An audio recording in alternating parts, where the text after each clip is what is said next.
Everyone saw her as the quiet, odd girl who always sat in the back of the class with her hoodie pulled low and her notebook clutched tightly to her chest. No one knew what was written in that notebook. No one ever asked. All they saw was a girl who didn't fight back, didn't talk much, and never looked anyone in the eyes. But what they didn't know, what they never saw coming, was that this quiet girl was trained to fight in ways they couldn't even imagine. When the bullies finally pushed her too far, something snapped. Not in a violent way, but in a way that would leave the entire school breathless and forever changed. Samantha Rivera had just transferred to Willow Creek High School in the middle of her junior year. She walked into school with second-hand sneakers, a backpack fraying at the seams, and a quietness that most teenagers didn't know how to interpret. Her mother worked 2 jobs, her father had disappeared when she was 9, and the only thing Sam could count on was the dojo her uncle ran in the rough side of town. Every day after school, she trained, striking, breathing, falling, rising, until her body ached and her mind found peace. But she never talked about it, because when you grow up in a home where dinner isn't guaranteed, you learn to keep your victories private. On her first day, Samantha sat alone in the cafeteria. Her tray was nearly empty. Just a carton of milk and a banana, but she didn't seem bothered. She was sketching quietly in her notebook, unaware of the whispers forming just a few tables over. 3 girls, led by Cassidy Blake, the self-declared queen of the school, were watching her. Cassidy smirked.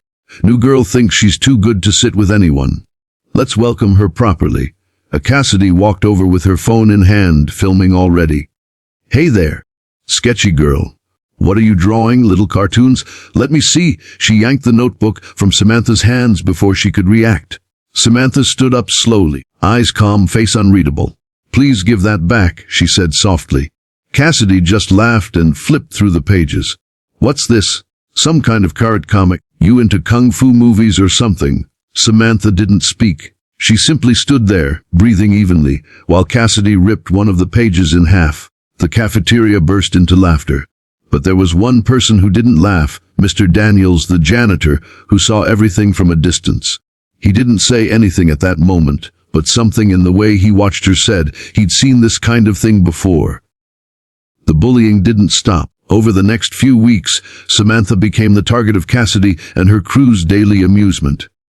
They kicked her bag in the hallway, knocked over her books, called her Carrot Kid as a joke. No one helped, no one stood up, until one day they went too far. It was gym class. The teacher had stepped out for a call, and the students were left alone to practice stretches. Cassidy smirked and pulled out her phone again. Let's see if little ninja girl can do a split. She motioned to her friends, and before Samantha could react, they shoved her forward. She stumbled and landed hard on the mat, her knee twisting underneath her. A sharp pain shot through her leg, but she didn't cry. She just lay there, staring up at the ceiling, her breaths coming faster. The entire class watched silently. Some laughed, others just looked away. That evening, she didn't go home. She limped straight to the dojo. Her uncle, a stern but compassionate man in his 50s, watched her come in and raised an eyebrow. You're limping, he said. I slipped in gym, she replied. He nodded slowly. Want to talk about it? She shook her head no. I want to train. But for 2 hours, she trained through the pain. Sweat poured down her face. Her knee throbbed, but every punch, every kick was sharper than the last. Her uncle watched her silently, then finally said, You've held back long enough. It's time they see who you really are. It was Friday, school assembly day. Cassidy and her clique were huddled in the gym, laughing about the carrot girl as usual.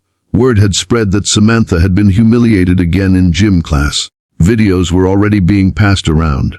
But Samantha didn't walk in with her head down this time. She stepped into the gym with purpose. Her hair was tied back neatly, her eyes steady, and in her hand, her old sketchbook, newly taped and mended. Cassidy saw her and rolled her eyes.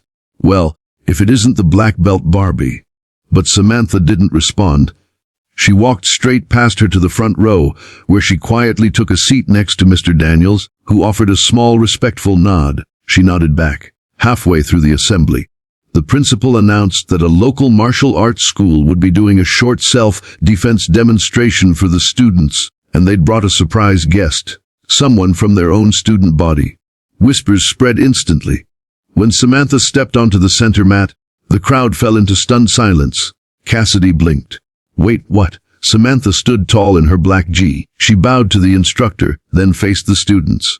Most of you know me as the quiet girl, she said into the mic. What you don't know is, I've been training in martial arts since I was 8, not to fight people, but to defend myself when no one else would. Then the demonstration began. She flowed like water. Every move was clean, powerful, and precise. She took down a grown black belt instructor in a controlled throw that left everyone gasping. The entire gym, over 500 students, sat frozen. But Samantha wasn't done. The instructor then turned to the audience and asked for volunteers. A few jocks hesitated, unsure what this was turning into. Then Cassidy's voice cut through the silence. I'll do it. Laughter bubbled in the crowd, assuming Cassidy was about to embarrass the new girl again. They stepped onto the mat. Samantha nodded respectfully. Cassidy rolled her eyes. Try not to cry, ninja girl. The instructor called out a basic self-defense sequence. Cassidy reached forward, intending to lightly push Samantha just to keep the joke going. But Samantha moved like lightning. With one swift motion, she blocked, turned, and spun Cassidy to the mat in one clean move. No injury, just a perfectly executed takedown. Gasps filled the room. Cassidy sat up, humiliated, staring at Samantha like she'd just seen her for the first time. I didn't want to hurt anyone, Samantha said, voice calm but clear. I just wanted to be left alone. But if standing up for myself means showing you who I really am, then so be it. For the first time in her school life, the room erupted in